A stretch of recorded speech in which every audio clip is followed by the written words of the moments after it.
This conference will now be recorded.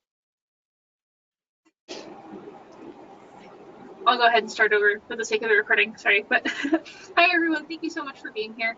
My name is Alicia. If you don't know me already, I am the chair of the Committee on Student Issues and Concerns, or COSIAC, which sponsors a lot of the student-oriented events at the LSA at the annual meeting and more generally. And I'm really excited to start a conversation today with some of the student ambassadors of the LSA to talk about various resources that they found useful during the pandemic, and then opening up some space for some conversation about resources that could be developed in the future, or just sharing other things that we found useful as students. So we're going to break this up by sort of category of resource and allow each of the panelists to answer a question about each of these categories. But before we get started, I'd like to have the panelists introduce themselves. So if you'd like to let us know a little bit about you, we'll go in the order of presentation. So maybe starting with John, and then moving to Sam, and then Cristina, and then Lillian. Thanks. Thank you very much, Alicia. So I'm John Powell. I am a third-year PhD student at the University of Arizona. My main areas of research are largely historical linguistics, morphosyntax, and language revitalization. I've been working with the Pipash community, they're also known as Maricopa, since 2016 at Pima Maricopa Indian community. And I think those were the big things, I think, right? So that's clear to me. Okay, hi everyone. My name is Sam Jambrovic. I'm a second-year PhD student at the University of Toronto. I also work on morphosyntax, specifically on the noun phrase. And my kind of passion is proper names. Yeah, and I've been an ambassador since last year when the program started, and I really enjoyed it so far. Hi, I'm Cristina Lastres-López. I think I'm the only ambassador, well, not the only ambassador based outside of America, but the only one based outside of America in this panel today. I am now at the University of Seville in Spain. Until very recently, I was a PhD student at the University of Santiago de Compostela. And my research is on conditionals in English, French, and Spanish from a functional pragmatic perspective and a corpus-based perspective as well. And since I finished my PhD, I've moved here to Seville, and I am working as a substitute lecturer in English language and linguistics. Hi everyone, my name is Lillian Jones. I'm a second-year PhD student at the University of California in Davis. That's Northern California. And I'm in the Department of Spanish and Portuguese, and I study Hispanic linguistics, second language acquisition. So I have a lot of crossover with the Department of Linguistics. And my main kind of subspecialty is educational technologies. I focus, well, on many things, but specifically mobile-assisted language learning. Is that all? Yeah. Great, thank you everyone. And I suppose I didn't actually fully introduce myself for context purposes. I am a third-year PhD student at New York University, and I mostly do phonology of various types, but usually metrical phonology. Like stress is sort of my jam. So just for context for when I participate in this conversation some, but I'd like to let the student ambassadors take this away. So we'd like to start off by talking about some academic resources very broadly. So John, what apps or platforms are you using for project management? How did you find them? And could you tell us a little bit about some of the pros and cons of these apps and platforms that you found? So as for me, the apps I mostly use are fairly simple apps for managing. There's a few things that are just sort of built in to my Mac. but these same sort of programs are going to be built into anybody operating system I know. And there's reminders, calendar, and notes. I haven't really found any, very, strong alternative to some of those, and largely because I like to just really keep my planning simple. I use a very much a prioritization of things by urgency and importance, right? And I try to go through every day and rearrange my my priorities per the deadlines that are coming up that day, or within several days. But also try to keep an eye on things that are a little bit more long term, so that I don't lose a handle on it. And I think during COVID, I mean, this really is one of those things that becomes difficult, right? Because all of us in this world are all of a sudden confronting this incredible destructive force of this pandemic, and it affects people to varying degrees. Some people are dealing with this. Some people are just dealing with having to make sure that they plan a little bit ahead when they go to the grocery store or whatever. So it really requires even more consideration for planning. And I want to add one more thing to this, that it's the project management planning. I had to just learn how to say no on things I would have said yes. And I think it's good for us to allow ourselves to do that. And it's also good for us when someone tells us that they can't, they're no longer able to do something they originally wanted to, that the understanding of that too, and accommodate, because everybody's going through different things, but everybody's dealing with this pandemic. Yeah, absolutely. Thank you. I think it's definitely very important to, it's hard to learn how to say no the right amount, but definitely a good thing.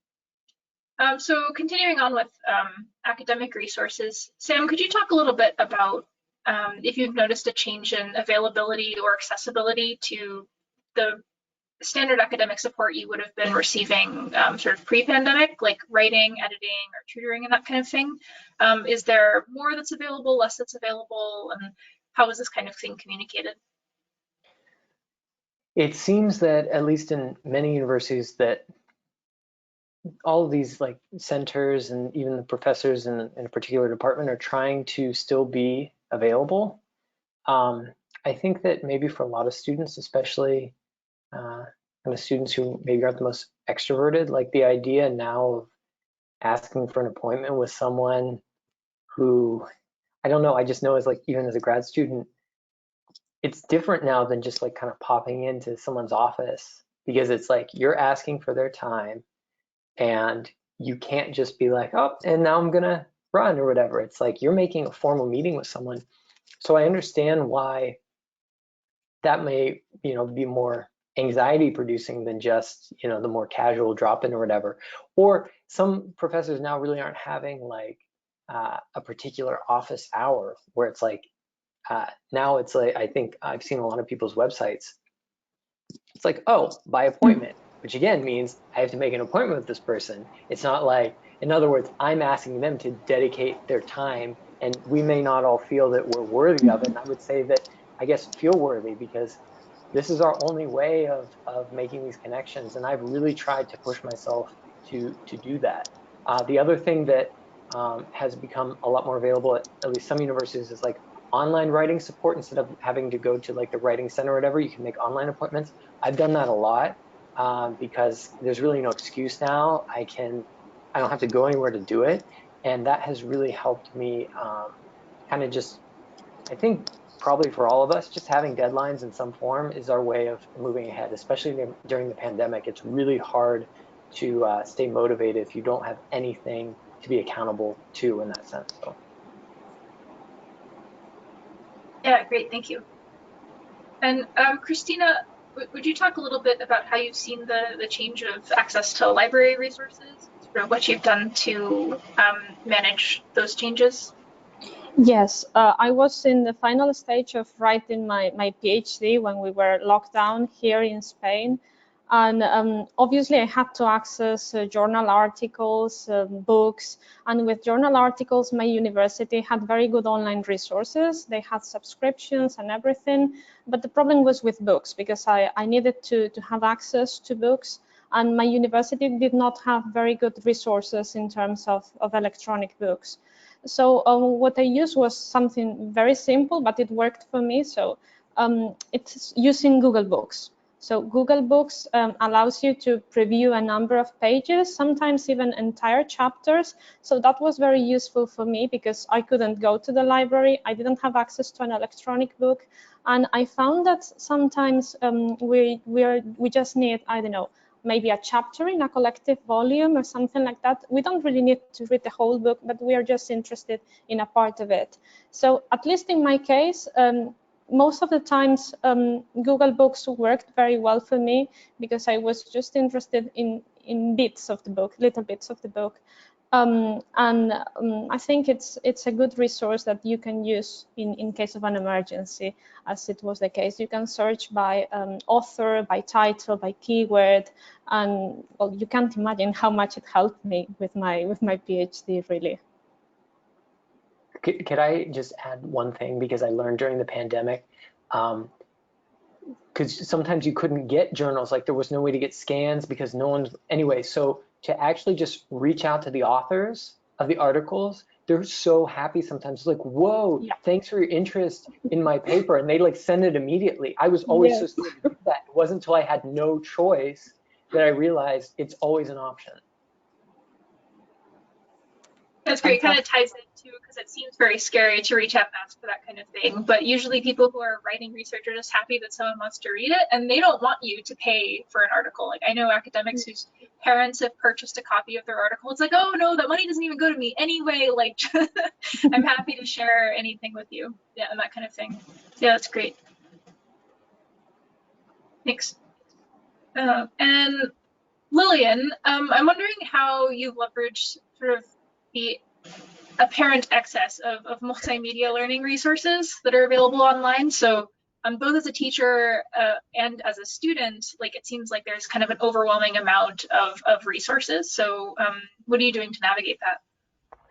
Well, for this particular question, I think I thought about it a lot, and I think what I keep seeing more and more is the use of the different uses of video. Of course, we're using audio, podcasts, images, like multimedia, like you said. But I was thinking about this question, and in the last spring, which is almost a year ago now, spring of 2020, I was in 4 classes in 3 different languages with a variety of instructors. And so they all use technology in a different way and in a different language. And so it was such a good opportunity for me to really understand what works and what I felt from my perspective didn't work so well.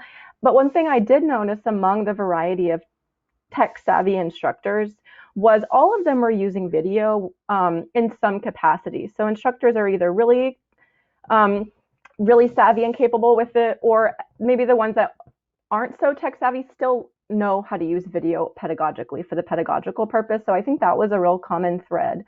And so I think video is a huge resource, and it can be used in a variety of ways. For example, my instructors, and now I get to do it too, because I was on fellowship last year and now I'm teaching, which is very exciting. So I took all that I learned and now I'm implementing it. But so some of my instructors embedded self-created content into the LMS.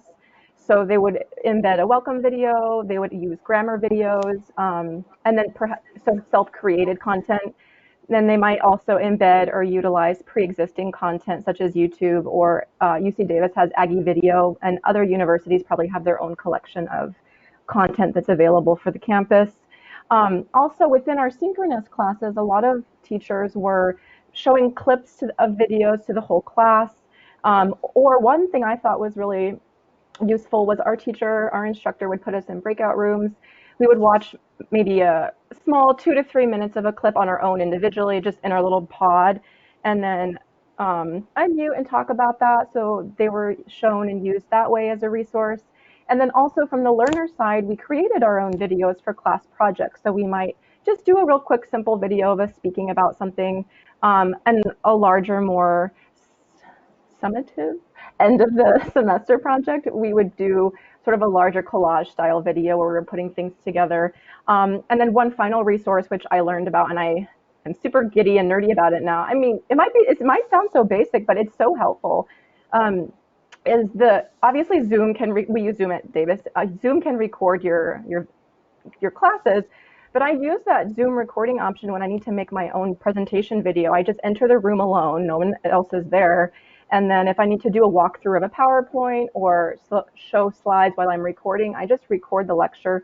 And then that shared link at the end is so easy to just pop it into an assignment or share it with my class since they have access to the Zoom link there. So I've been using that a lot as well. So I would say a professional or academic resource that supported me as a learner and as a teacher is video on many different levels.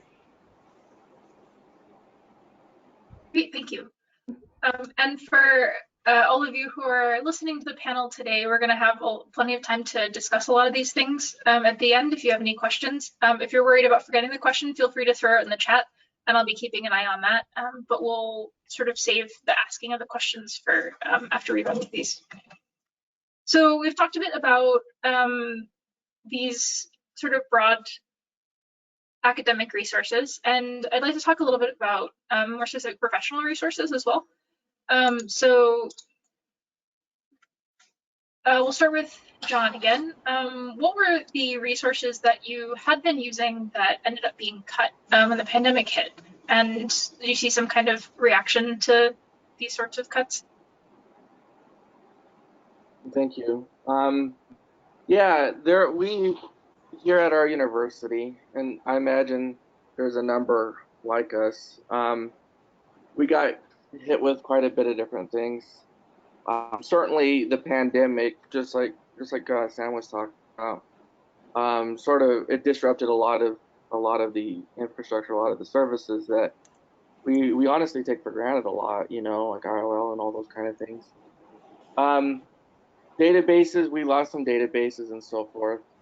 I think one of the things that is important to mention that acutely was our university was hit with with furloughs for faculty.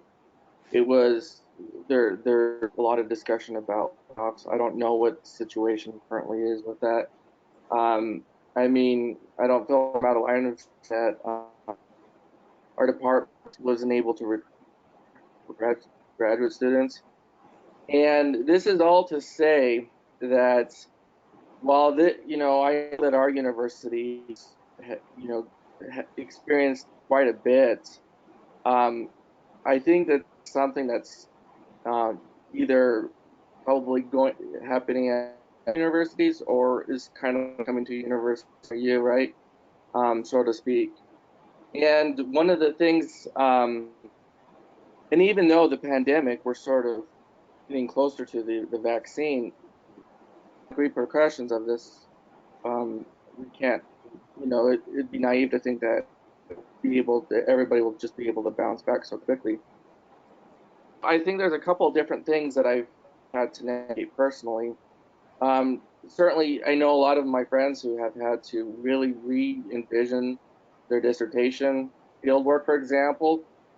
Even though we're getting the vaccine here really soon, fieldwork in a lot of countries still won't be possible because, let's be honest, a lot of big countries won't get the vaccine as soon as the U.S. and Europe will, right?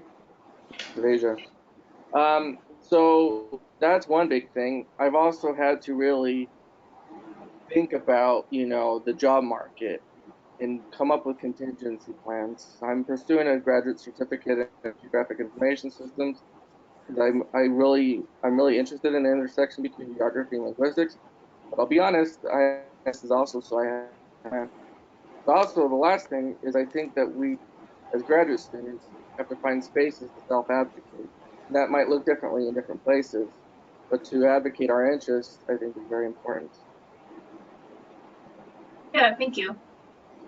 And sort of going on like things that were sort of hard to access. Sam, is there a particular event that you were able to attend because it was held online that you wouldn't have been able to otherwise? And were there some benefits to that kind of thing?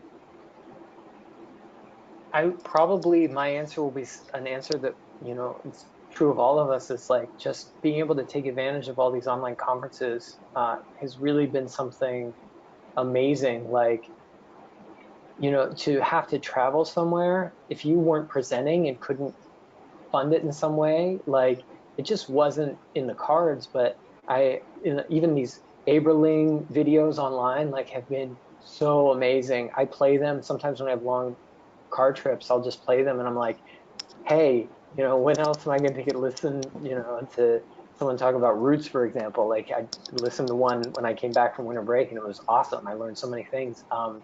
Nels this year, I got to listen to some of the keynote speakers. I wasn't presenting it now, so I couldn't, again, wouldn't necessarily have been able to fund the trip to go in person, but when it's online. So I would just say basically anyone who can, conferences are going to be online for the foreseeable future, register. Most of them have this kind of pay what you can. And so as grad students, I feel like we shouldn't feel much pressure to anyway, so whatever.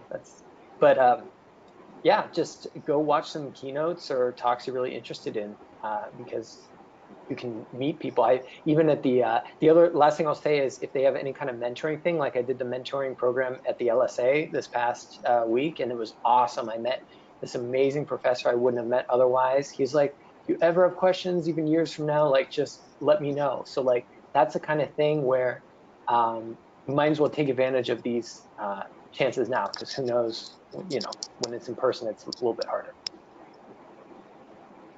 Yeah, great, thanks. So, Cristina, did you attend any particular workshops on professional development of any kind that you would have, like, I don't know, sort of since the pandemic that you've not had access to, and were there particularly helpful things that you found that came out of these sorts of workshops? Yes, I have always enjoyed attending professional development workshops or talks. I think these are very helpful on, I don't know, on how to write the CV, how to apply for funding and things like that. So what my university did during the pandemic was to move them to the online mode. And before that, they had always been face-to-face events. We had never had an online workshop. So I attended several on how to get published in journals, which I found really, really interesting, on how to find information in journals about impact factor and things like that, on journal citation reports, on Scopus. So I think all these resources are really helpful for us as PhD students, as students in general, for the future. And I was very happy that the university provided this in the online mode, that this didn't stop because of the pandemic. And for instance, I haven't attended job fairs, but as far as I know, in my university, well, here in Seville, I was talking about Santiago in the other case, here they have been providing online job fairs as well. And I think they have been very successful because people can book like a slot to talk to prospective employers, and people are very happy with the online shift. And I think because they are online, I could attend many of these events which I couldn't have attended if they had been only face-to-face. Great, yeah. It seems like it'd be useful if long-term, a lot of these like conferences and workshops and types of things can still have some kind of remote component. So Lillian, I guess this probably ties into the last question we talked about as well, but what kind of technology did you need to sort of carry out your job either as a student or a teacher? And did you feel like you had the resources to be able to access these sorts of things, like the hardware and that kind of thing? Yeah, thank you, Alicia. So for this question, I was thinking, fortunately, UC Davis does provide us with a lot of really helpful technological resources, hardware and software. one thing I keep coming back to with this as a learner, as a student, and as an instructor, and I'll talk about mostly my instructor experience here, but really it's the Google Suite. This isn't a commercial, I don't work for them, but fortunately we have access. As students at UC Davis, we use Gmail, and we have access to the entire, I think mostly the whole Google Suite. And specifically in my class as a teacher, Drive, Google Docs, and Google Slides, I just continue to be so grateful for the ease at which we can access them, share them with the students, collaborate between teacher and student, as well as student among student. So for example, with Google Docs, I have students work either individually or do group work in class. For example, if they're in a breakout room, I share a doc with them before class, and I can embed that into our LMS. And so when they're in their breakout room, maybe they're creating a dialogue or working on something together, it's really good for them because it's a record of their work, yes. And whether they're doing it individually or in small groups, I can see their progress, how they're going without interrupting them, because I can just kind of watch them work in the document without having to pop into their room or say, "Hi, what are you guys doing?" So I think it's fluid and it's helpful for them. And then I've also, as a learner, I just remembered this now, my Italian instructor would have us do writing workshops in collaborative Google Docs. So we would all put a ton of ideas in so we could see other ideas and share and edit. So I love that for peer review brainstorming for writing, for essays. And then for Google Slides as an instructor, my lessons are pretty interactive. And so once in a while I use Google Slides as my presentation mode.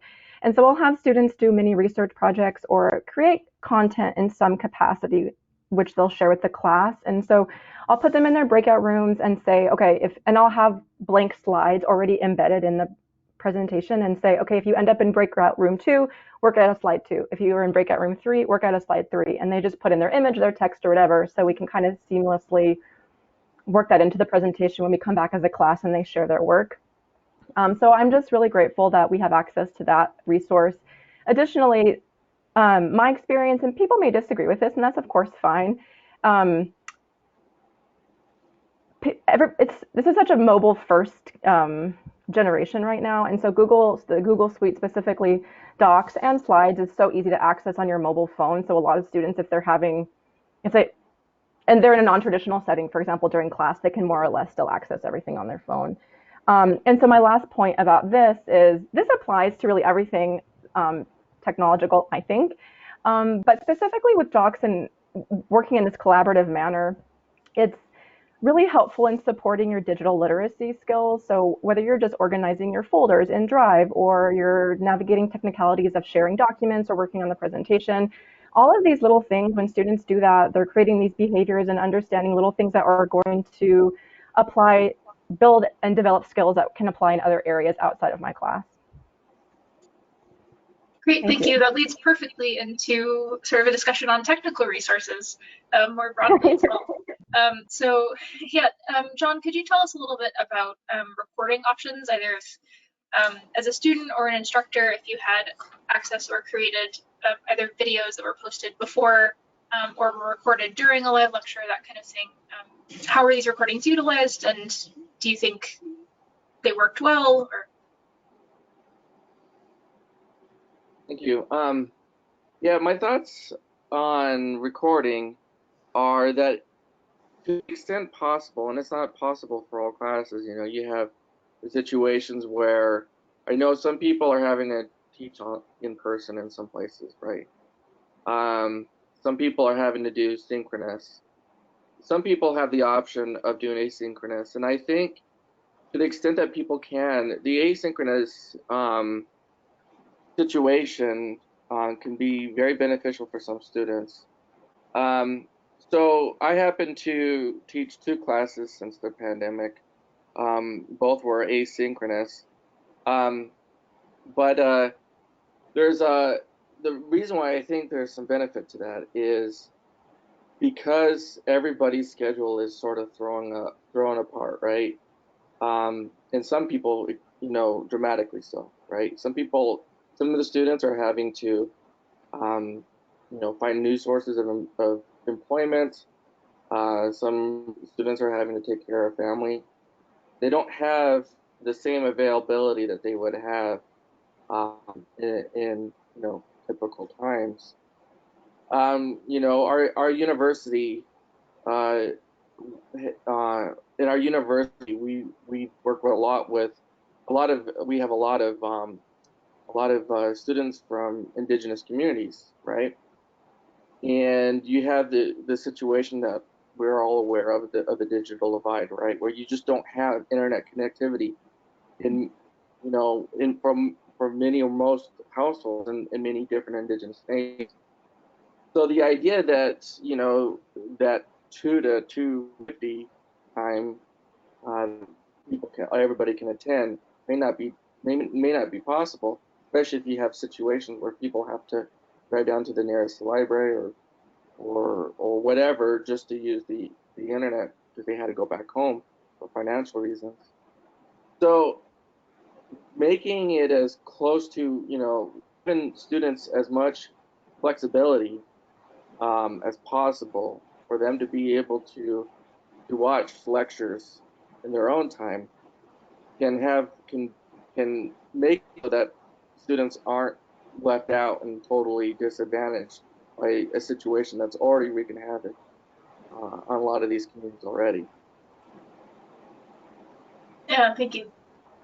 And then Sam, could you talk a little bit about your experience with using a tablet, sort of in general, but also specifically with your teaching and how that's helped you out? A tablet, and what I mean by that, I'll show you. So I have a really simple one. It looks like this. It's literally just a pad you draw on. It comes with a pen. And it makes any kind of basically writing, so if you're teaching any kind of class where you would have used like a whiteboard in person, it's really hard, with your mouse to draw diagrams or to try and type what you would typically write on the board. So having something like this can really make a difference. I know that there are ways to use an iPad now. If you happen to have an iPad, you can hook it up to your computer and kind of do it in a similar way. The nice thing about these is that you don't really have to do anything other than install the driver, and then it just recognizes, it's just like writing on a piece of paper that happens to then show up on your screen. What I would recommend, I think a lot of departments, what our department did was when it was clear we were going to be teaching online, like for the foreseeable future, they asked us what kinds of equipment we might need. And basically they said, we're not going to buy it for you, but we'll tell us you can buy it and loan it, but you have to give it back. So I don't know, even if that isn't something that your university proactively says, it may be something, if you're the kind of TA who would benefit from something like this, ask your department, be like, okay, if you're not going to buy it for me, would you buy it for the department, ship it to me now, and then I pledge to return it at some point, because it will make my life much easier. I can't imagine having to do certain types of teaching things without that. Great, thanks. Yeah, and I know sometimes universities have sort of hidden resources for that kind of thing. So one of my friends in my program felt that it would be really useful to have something like a stylus, at least, to be able to write on sort of digital homeworks. And it turned out that it was either our library or some weird subsection of our bookstore ended up having this teaching resource technology pile that no one talks about. And so it turns out at NYU, at least, you can check out a Surface Book for a semester if you're teaching, no questions asked. So definitely they might be hard to find, but outside of the department, it'd be a good place to check for these kinds of resources as well. Yeah, thank you. Cristina, as an instructor, what technical resources did you discover since the pandemic hit, and how do you use those? Okay, so what I'm going to say is just very, very basic, but it worked well for me. So during the pandemic, my university started promoting the use of Microsoft Teams. I think it could also work with Zoom or with, I don't know, Skype, whatever. And well, last semester when we were locked down and we had to do exams online, I was teaching a module on English for specific purposes for speakers of Spanish, and my students had to do an oral exam, okay? So we decided to use Microsoft Teams, and we found it particularly useful for two reasons. Well, we are two teachers examining students. So first of all, we found it very interesting because apart from having the video call with the two teachers, we could use like an independent chat. So it was great that we could communicate with each other during the exam, which is something that we can't really do when we do the exam face-to-face because we have the student in front of us. And the second thing which we found interesting about this was that we were able to record the session, which is something that we don't do when we do exams face to face. And this was fantastic because students could watch themselves afterwards, and they could see their mistakes, they could see their performance, they could learn from that. So I like that so much that this semester, in which we don't have online exams, I'm using that resource in my classes. And I think it's working quite well for students, and they are improving quite a lot. So I think this is a good resource if you are teaching foreign languages. Yeah, great, thank you. And then Lillian, could you talk a little bit about the learning management system that you have access to and how you've utilized it as an instructor, and also how you rely on it as a student to access particular resources, and how this was useful or not useful? Yeah, of course. Thank you for the question. So I try to make, and this perspective that I have now is based on my experience as a learner, as a student, with what worked well for me and what I did not like from instructors, ones that left the LMS bare bones or ones that really organized to the max. So I try to use the LMS as a resource for students, as a one-stop shop to set them up for success throughout the whole quarter. Yes, of course, with the academic things they need to succeed in this particular class, but also how a one-stop shop place they can find resources that are external to our class. So for example, of course, in the LMS, I put the traditional items: syllabus quiz, course calendar, sync to Zoom. I try to fill out every single component that's there because it's there to serve the student. So I try to do that. But I also want to create this space so students can find things to support, like I said, all aspects of their life. I use the pages feature, so I add a couple of extra pages. So for example, I add a page, I learn, and I'm a student in the Spanish department, so I teach undergrad Spanish.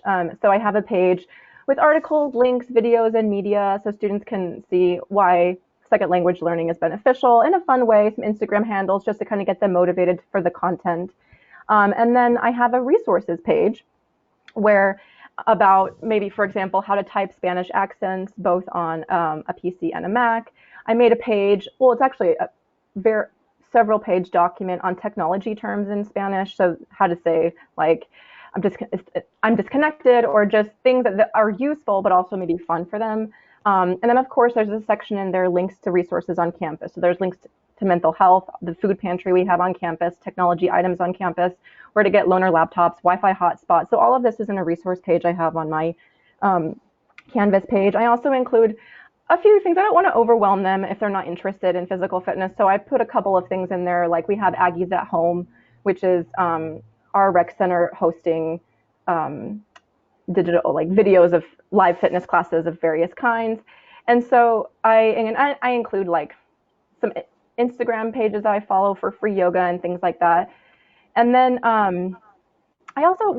I try to use Canvas also to make a little bit of community and connection as well. So I make a welcome video with me, maybe sometimes outside, maybe with some fun thing that I want to share with the class. We have discussion posts, whether they're graded as part of the curriculum or not graded, just a quick question. Hey, what'd you all do this weekend? Maybe we upload a video, an image of our food, and kind of use it as our personal Instagram.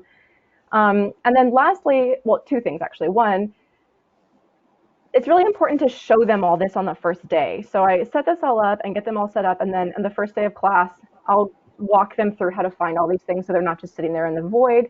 You can do a brief person review of your a tour of your Canvas in person, or you can create a more detailed screen share video. So you walk them through kind of like a pre-recorded video tour of Canvas.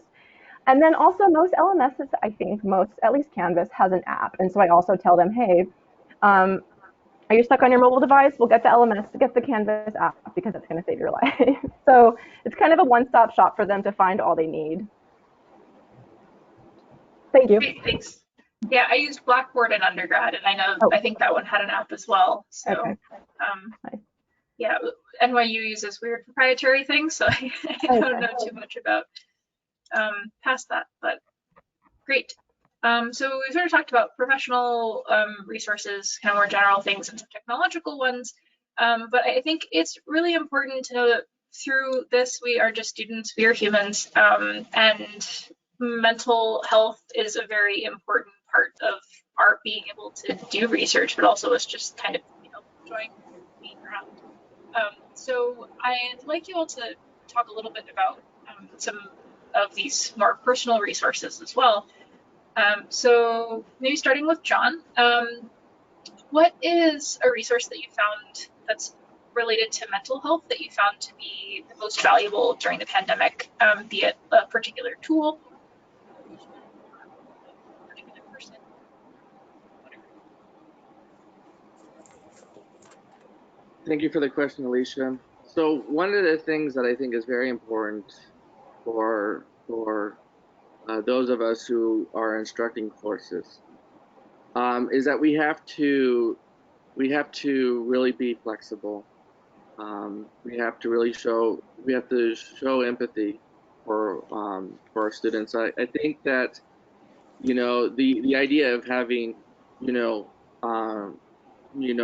inflexible rigidity in the schedule and not accepting anything late or anything like that really sends a message that what students may be going through, which could be all kinds of different things during the pandemic, what they're going through doesn't matter. But let's face it, what a lot of people are going through is far more important than their schoolwork, right? And we don't want to, inflict more trauma than is already being done.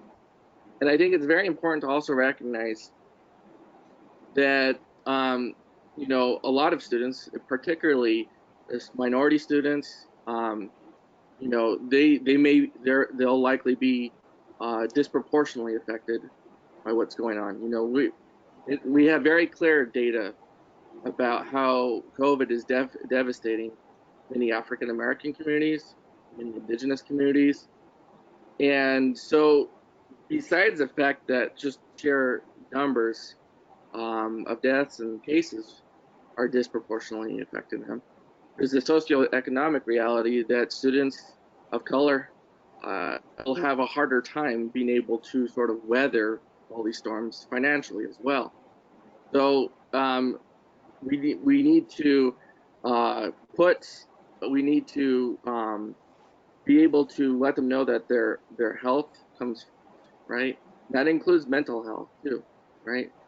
And that they are, as a person, are important to us before we start, giving people lectures about, due dates and so forth. So we need to be flexible with deadlines to the extent that we can, incompletes, things like that, because this is a time that it doesn't happen that very often, and we need to do everything we can to help them. Yeah, thank you. So moving on to Sam then, what advice would you give students, especially during a pandemic right now, for sort of the beginning of the semester, kind of when midterms hit, and then at the end when everything sort of seems to pile up past what we can see? Something I heard from my undergrad students last semester, and for many of us, if the semester is just starting, this may, I say this now so they realized early on that it's not a normal learning situation, and trying to schedule things the way you would during in-person classes is not the same. And what I mean by that is their advice is basically no more than one class per day unless you really are like okay with this. Like just give yourself the space in your schedule to not have to spend, you know, hours back to back on the screen, because that's how you're going to get burned out much quicker. So if you are in a situation where you're still planning out your semester and you have some flexibility, maybe try and learn from, I share that advice because they really were like, I'm doing things totally different in the spring semester. Another thing that some advice I've heard from my students is like, take a look at all your deadlines for your classes at the beginning and put them in a calendar, look for potential conflicts, kind of estimate the amount of time you might need for things so that you don't get into those situations which are, you know, difficult under normal circumstances, but especially now, like make sure that you have buffer time before and after assignments, or bring up potential issues with your professor at the beginning. Be like, I think this is going to be a really tough week for me. Can we maybe talk about this deadline? Because they'll probably at the beginning of the semester be like, okay, it's not because you haven't done the work. You're really being proactive about this. And then for anyone who is a grad student and maybe teaching with students, so my university doesn't really require me. I have a synchronous course. I'm not required to record it. I would just say if you are teaching and you have students who are all over the place, like my students are all over the place right now, record even if you're not required. Share things even if you're not required. Like John was saying, like let's be compassionate about students who might be in all kinds of different situations or trying to learn or attend classes in the middle of the night. Like whatever we can do right now to help people out and just like get through the semester learning something is a victory, I think, for all of us, right? If we just learn something, we're good. So yeah. Yeah, great, thank you. And I agree about recording, even if it's not necessarily required. I know, at least for me, I was teaching students at NYU campuses all over the world, including Shanghai, I think was the largest time difference. And so a really late afternoon recitation section is not super fun for them. So giving them the opportunity to access that is great. So Cristina, what are some of the strategies and resources that you relied on or utilized to be able to take some space from school and take care of yourself like that? Yes, thank you. I think it's very important to take breaks because we need them, because as Sam was saying, we are not in a normal situation, so we need more than we needed before. And I think it's okay to accept that maybe we are not as productive as we were before because we are in a difficult situation. So I think the first thing is to accept that and to be nice to ourselves as well. In general, I think it's very important to have a good work personal life balance for all types of students, for undergraduate students and also for graduate students, for PhD students. So what works for me is to try to devote some time every day to myself, not necessarily too much time, but a little bit every single day. Well, sometimes I'm not able to do this because I have a lot of work, but at least I try to do it. So for example, if I have a lot of work, what I do is I try to set up an alarm in my phone saying, okay, this is your free time. So stop working and do something different. And maybe try to find a hobby. I mean, I don't have like a specific one. It depends on the day, really, but maybe one day I try to listen to music, another day I cook, I go for a walk, I go for coffee with a friend, face-to-face or even online, but every day I try to do a different thing. And for me, it works quite well because after that, it's like I come with renewed energies, with fresh ideas for my research. And for me, I am more productive now that I'm finding this time for myself than before when I wasn't doing this. Great, thank you. Yeah, it's weird how we're not necessarily in person with people, but it's still almost even more exhausting, the interaction that we have because of the nature of it. So it's important to take that time. Yeah, thank you. So Lillian, could you talk a little bit about some resources external to your university that you discovered and have taken advantage for, specifically for fitness? Yeah, thank you for the question. So I have two ideas for this question here. First, it's very parallel with how our other panelists, what they've described too about just prioritizing your self-care as well as your student self-care, yourself as a human, as an instructor, as a learner, as a researcher. So my first thing I've started to do is I always prioritize fitness, physical fitness, but when the shutdown happened, that was me doing it alone. I do it in the patio outside, jazzercising around where the apartment complex can see me, but that's okay. Um, but and so I still do it, but being alone is just kind of like, you know, here we go.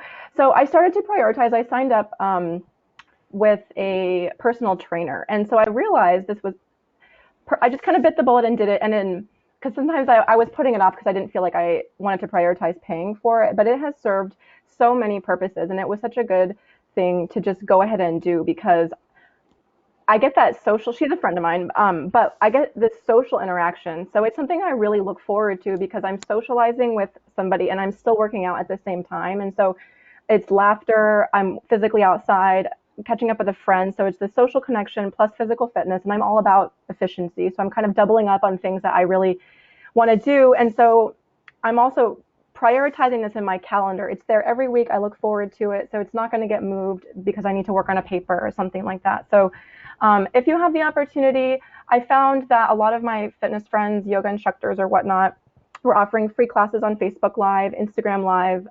Sometimes they're donation based. And then, of course, there's a lot of yoga YouTube videos. And at the beginning of the shutdown in March and April, a lot of fitness apps started offering free trials for 1 month, and then it went into 2 months and 3 months. Like Down Dog was an app that was free for the whole month, and then they had a really low discounted rate as the pandemic continued along. And then here there's an Instagram handle that I follow called Yoga Moves Us. They do free live yoga every day. It's out of Sacramento. So there's a lot of things you can find to stay plugged in to kind of still feeling connected to people while staying physically active at the same time. Just because we're talking about physical fitness online, just be careful. It's kind of a little disclaimer. You might not find, there's a lot of certified, very professional fitness instructors. Just be careful with people that you find online because you want to make sure that they're teaching you right so you don't get hurt or strain yourself or anything like that. So I would say social connection plus physical fitness is a plus, and there's a lot of discounted, low cost, free options to stay active as well. I'm happy to share if anybody has a follow-up afterwards. Yeah, great, thank you. So before we open up the space to turn this into a bit more of a casual discussion with the attendees today, I'd like to run through and give you all a chance to tell us about your favorite resource that you've discovered during the pandemic, be it sort of like a really fun entertainment app or, you know, some new piece of software or whatever else you're thinking. So yeah, we can start with John. I'll be pretty quick about this. So one of my newfound interests in teaching, pedagogically speaking, what I like to include are documentaries. I think documentaries are a very engaging media to connect with students, especially at introductory levels. And I think there's some excellent linguistic documentaries that sort of highlight the values and core principles of linguistics that also help dispel some of the myths we really fight against. And I think I just wanted to, and these are really good ones for introduction to linguistics. But I've also included documentaries for when I taught American Indian languages. But the four documentaries that I use for introductory linguistics that I would recommend to anybody are Talking Black in America, Through Deaf Eyes, We Still Live Here, and Speaking in Tongues. And the specific ones that people can use doesn't, you know, there's other good ones too, but that's just one of the things I would recommend, and especially during COVID related times, where we're trying to find some alternatives to the, you know, for the medias that are not very easy to translate into the video, you know, the remote situations. documentaries are actually excellent for this.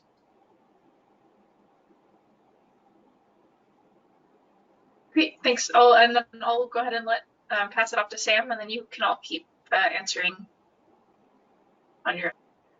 So the big thing that I started doing during the pandemic was cooking, actually, and I never used to like it, but what I found is that when you feel like you're not accomplishing anything during the day, when you like cook something, you're like doing something that has a very tangible result. It's an immediate reward. And if you live with people, either family, roommates, a partner, whatever, like when you cook together, you're like, I don't know, I find that the conversation's very easy because you're like doing something, and also just in other words, like it's often easier to have really meaningful conversations because it doesn't feel like you're having this serious conversation. You're doing something else and you start talking about things. So I would really recommend, if you can, like start making things. It's just like, it's a really good mood booster. The second thing I want to just, I thought of it during the last round is, if you have Zoom fatigue, there's a way, I'm going to show the link now. If you do this option, you can actually turn your video off, but only for yourself. So, because I think one of the big things is like, we're so used to always looking at ourselves, which we don't do most of the time when we're online. So if you do this, other people still see you, but you just won't see yourself. So we'll feel a bit more natural. It's not available.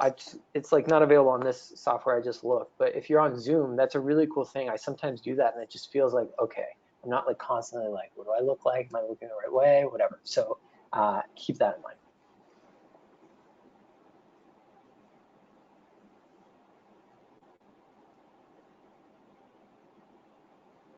And Cristina, what were your favorite resources?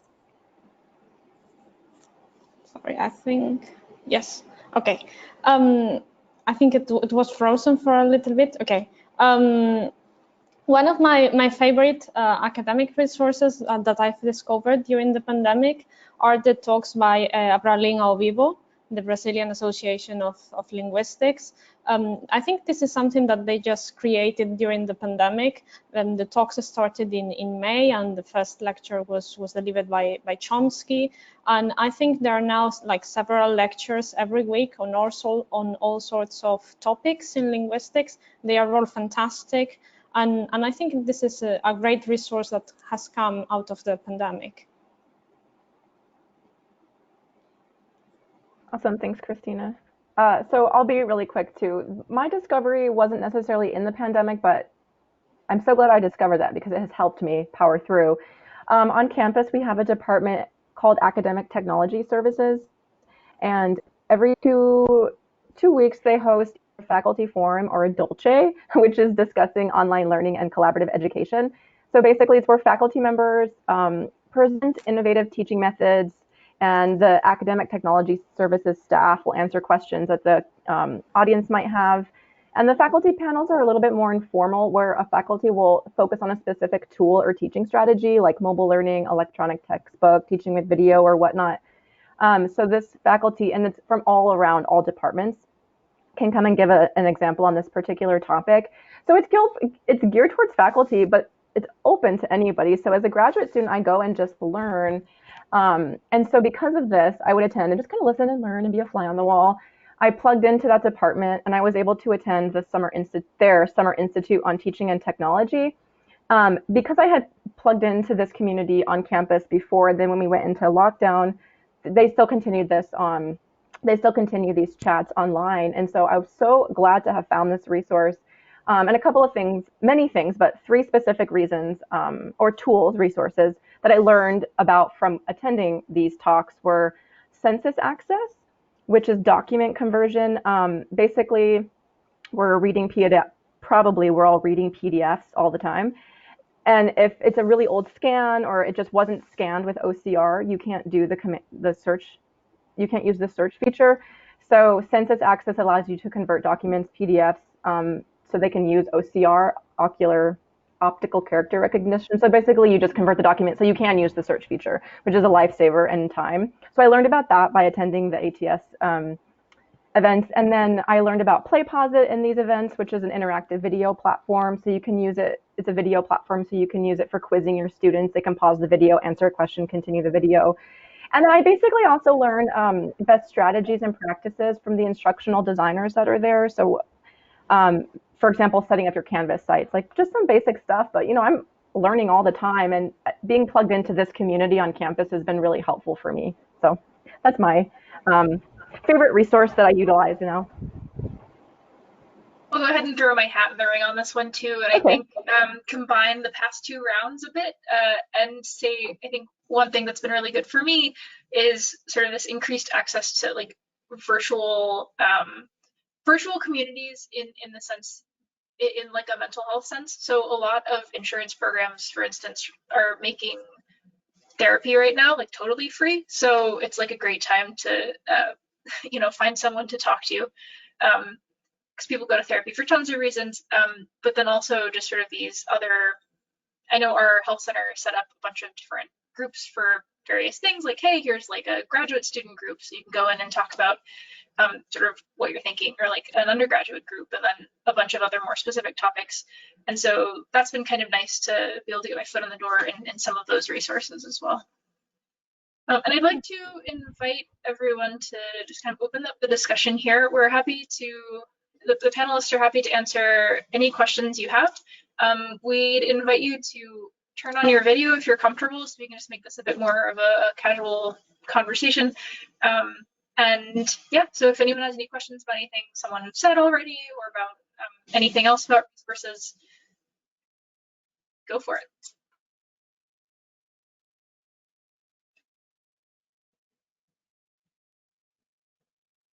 Just while they're thinking of questions, Cristina reminded me that Aberling, I also found another, I'm going to share the channel now. It's called Epic Battles in, so Linguistics, Flash Mobs, Epic Battles in History. And what it does is instead of a single person presenting, two people present on a topic, and then they kind of like discuss it. So they often have a different viewpoint, and it's like some of the like big names. So that's another thing that I've been listening to. That's great. I didn't know about that one. Yeah, I don't know how it doesn't have as many views as you would think. Like they did not publicize it well. This is amazing. Yeah, I just in a workshop with one of those professors, like who was organizing it. Like I was organizing it for him, or like running the tech for the one who organized it, and I didn't hear about this at all. Like I have to go poke Richie about it and be like, "You're on YouTube and didn't tell us."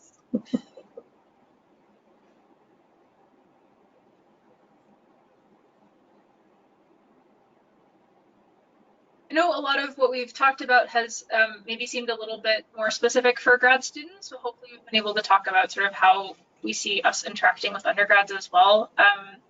And so if anyone has any questions that might even seem a little bit more off topic, like we're just here to talk about support in general for students and all of our many aspects. I think I said we were humans too. I should have said we're humans first, right? So we're not just students and humans. Man, I feel like since you mentioned being well, not just being a graduate student, but I remember some of being an undergrad, but I feel like, I mean, obviously it makes sense because I'm older and I kind of know how to seek things out and, you know, have some experience with life. But as an undergrad, I feel like I didn't have any idea what was going on. If I think about stuff I remember, I feel like I was just kind of like trying to make it to my next class. And now that I'm like really more aware about what's available on campus and all of the resources for studying and supporting and tutoring and everything that's available on campus, I wish I had been more plugged in as an undergrad, or how to even start doing that. I went to the University of Washington as an undergrad, which is a great school. It's just, I remember it's so huge. Every time I went to my advisor, it was a different advisor, because it was just like undergrad advising. Okay, you're in that room. And so I'm just kind of like blabbing here, but it's been awesome to be plugged into universities basically my entire life, to kind of see the differences, what's offered, but also how you experience that in different levels of your academic journey. So also saying that perhaps things weren't super available, or they were available, they just weren't promoted very clearly, resources for students maybe. I don't know.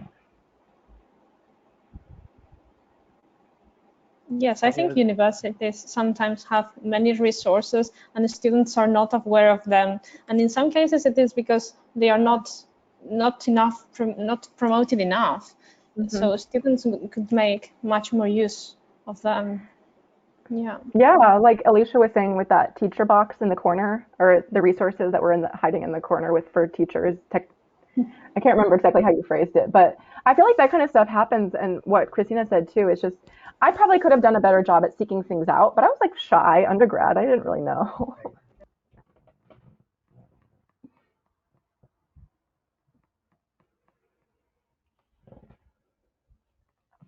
Yeah, does anyone have any questions about sort of any of these topics, or is there a question about maybe a particular type of resource that we haven't talked about? Like maybe there's an issue that you'd like a resource for, whether you want to know if we've heard of one that we can suggest, or if one needs to be developed, like, hey, good to know that too. So I can say something. yeah. Hi. Hi. Let me turn on my camera. Hi. I am a first year PhD student, and I would just love any advice or any thoughts as to what happens next, especially for the winter term. Kudos to you. I know grad school is not easy. School is not easy, but grad school is not easy, and I can't imagine doing that right now. Yeah, what next in terms of sort of kind of the grad school experience, or something more pandemic specific, or Like just your specific program roadmap, maybe, just to add to what Alicia's offering. Can you say that? Oh, just sorry, to add. go ahead. Sorry, I was just adding to what you were saying. Just more clarity on perhaps what you were seeking when asking what's next. She had offered a couple of ideas, and then my thought was perhaps maybe speaking on your academic roadmap, or Alicia had some other examples too. More like, what advice do you have for a first year PhD student? Yeah, I can say a little bit. I guess for me, I think like people told me to take time for myself, and really, I think people are saying like, self-care so much that it almost doesn't seem real anymore. And you're like, yeah, no one cares about that. Like, it's not like real. It's just a buzzword now. But I think it took me longer than it should have to really take that seriously. So I think first year is especially terrifying when you're in all of these classes and you're not, like, you're taking classes in areas that aren't necessarily the subfields you're most interested in. So it can seem really hard to see like where kind of things are going. But if you keep pursuing kind of the just whatever questions you find interesting in your own research, even if your peers might not always find the same topics interesting, but that doesn't mean they're not worth following. So that can be hard too, especially in smaller programs when there are fewer people to talk to in a certain subfield maybe. But sort of giving myself the space to explore these questions that look kind of wacky, and then also really taking the time to like take care of myself, whether that means like I also try to have some time for myself every day, but that could look like staying in bed for an extra half hour and listening to an audiobook, or deciding I'm just done for the day and I'm just playing video games the rest of the time because I just need the break, and not forcing myself to keep working when I really just can't has helped a lot, because I think I did a lot of that my first year, which just makes me sad about my work and doesn't help me to be able to keep going and do good work. So I guess that was kind of a little bit everywhere, but sort of really taking that space for myself. I think it seems like something people aren't necessarily serious about, but I think it's a good thing to take seriously. Yeah, John, I'll pass it off to you. Thank you. Thanks for the question, Lindsay. I really feel for the first years because you guys are kind of getting the real short end of a stick as far as, entering your starting your PhD and your career and everything. I think the biggest thing I could offer is, we know that, research is so important for, throughout our PhD. And pacing has been a very important thing to me, and I think for a lot of people too. Just keeping the pace going to the extent that we can. And right now, a lot of research is not either possible or very difficult, right? So field work right now, I that's part of I do a lot of language documentation and revitalization kind of work. It would be unethical for me to go to the work with the elders and the community I work with right now, right? And the IRB right now, it's tough to get a lot of stuff going through it right now, because if you're going to sit down with actual people, there's a lot of precautions that make some sorts of research not. So for me, a lot of the research I already do happens to be in documents. So working with grammars, working with corpora, working with a lot of stuff that doesn't require any travel or any sorts of IRB approval is very helpful to keeping up the pace. Whatever your interests are, finding those areas where, hey, I know things are really messed up the way they are right now, but this is something I can do, and this would be helpful. This is something I'm interested in, and in that way, when things do get back to where they were, and I don't know to what extent it's going to be 100% to where it was, but then we can start to explore all those other things that we wanted to do. And luckily, because this is your first year, you have all that whole window in front of you to be able to travel, whatever it is. People who are trying to work on their dissertation now and haven't changed their plans, that's pretty tough. So those would be the things I would have to offer. Really quickly, that made me think of something Sam was talking about kind of earlier in the panel about reminding yourself that you're worth like the effort of like going in and sort of scheduling a meeting with a professor, even though you can't just like walk into their office hours. And I think like that is also really important. But for me, being willing to also approach just grad students who are further along in my program than I am, or grad students who have similar interests in different programs, it's a little bit harder. It's like there are particular conferences I met some of these people at and that kind of thing. But once, like, as a first year, I was like, wow, these grad students know so many things. And I'm like, what is even phonology? I'm not sure. And I mean, I don't think anyone knows what phonology is, but that's okay. Or, right, like, what's a word? Linguists don't actually know. So I guess phonology is a bad example for that because it's a bit more specific. But, like, I think it's only in kind of engaging in those conversations with grad students at sort of different levels of the program that you can kind of build up sort of some of the confidence about your own work, because you can see that you do have like more to contribute than like you have a very different, like whoever you are, you have very different experiences than the other people in your program. And so you might even just be thinking about the exact same data in a totally different way. And so having more conversations with grad students who aren't just the ones in my cohort, I think was really important for me. Thank you so much.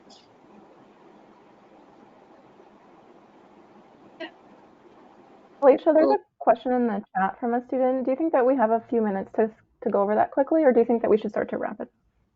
Yeah, so let me take a quick look at this question. And before we answer it, though, I'm just going to throw the link to the student mixer in the chat. So we're happy to continue the conversation there, or avoid conversations about grad school or undergrad or anything, and just talk about like if pineapple belongs on pizza, which it does. So I'll throw that in the, oh, thank you, David. David just posted the link in the chat. Just so, thank you all for coming. And yeah, so we'll take a look at this. So Marie's asking, so I'm a current undergraduate student, and I would love to hear about how you all went choosing your schools. I don't plan on taking a gap year, as I've already received graduate offers, so I'm just trying to figure out where to go. Yeah, thank you for that question. I have some thoughts, but I'll let you all answer first. you'd like. Yeah, Lillian, we'll start with you. I'll just share one thing. And again, this is just my own perception, my own experience, opinion. So feel free to take what you want from it. I selected the schools I applied to basically by kind of working backwards based on, not that I would find scholars whose CVs I wanted to not replicate, but in my own way. Like I was like, their CV is kind of where I want to build my career to look like. And so I worked backwards, finding out where they went to school, what they were publishing, their research interests, and kind of took that direction. And then, so you have offers. Then I just basically selected 8 schools from kind of working backwards from scholars I wanted to be in a similar parallel with. And then once my offers came in, that limited my choice, so that was good because less choices was actually better. And then it was just a vibe because I had a couple of schools which I was really excited to go to. And then I would, if you can, well, now I feel bad because we can't really visit in person right now. But it was the vibe. So talking to people, professors, faculty, other grad students, if you can't physically be on campus, try to schedule as many meetings just to get the feel of the people that you'll be interacting with. And maybe a kind of cliche, but I think one of the reasons I selected Davis was just like this vibe of folks. You know, you want to try to see how you're going to fit in and feel there. So that was just my thought. Really quickly on that, I think the vibe was huge for me too, and it looks like it was for Sam as well.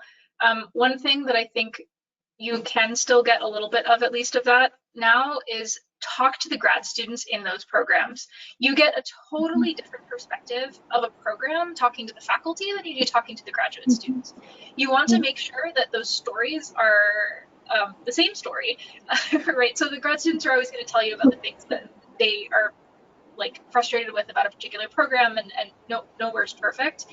But being able to talk to those students about how they really see the program and actually ask them up front, most are perfectly willing to talk about the financial situation. So there are very different funding packages, very different cities to live in.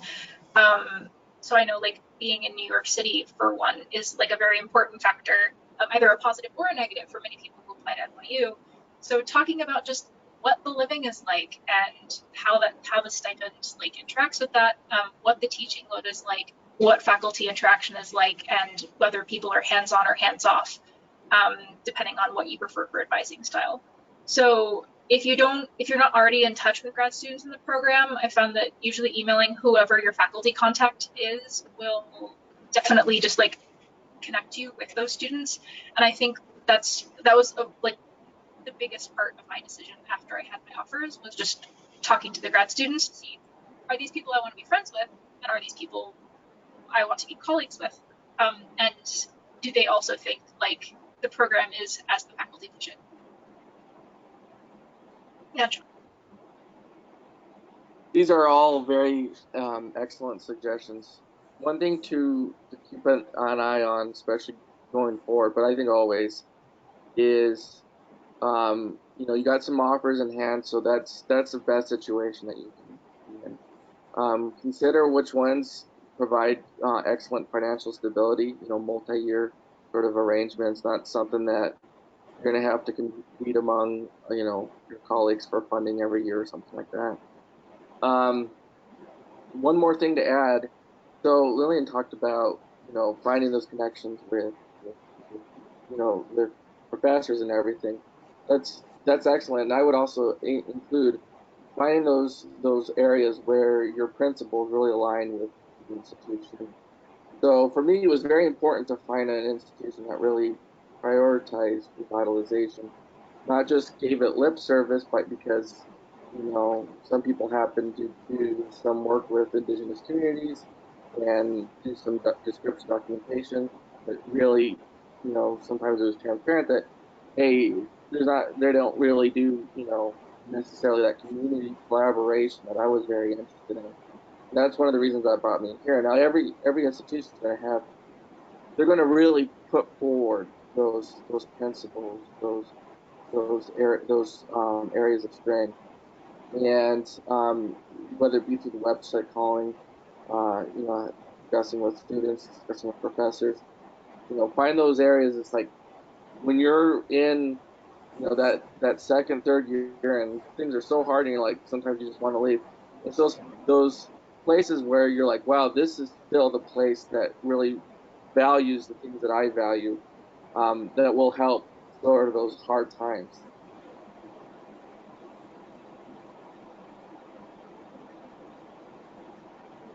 Yeah, thank you, everyone. Well, we're just past time, so I think it's good for us to wrap up a little bit. We're happy to continue this conversation at the Mixer, and we hope to see some of you there.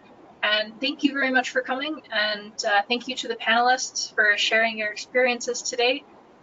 It's been very helpful and a good positive discussion. So thank you all very much, and have an excellent rest of your annual meeting for the next couple of hours.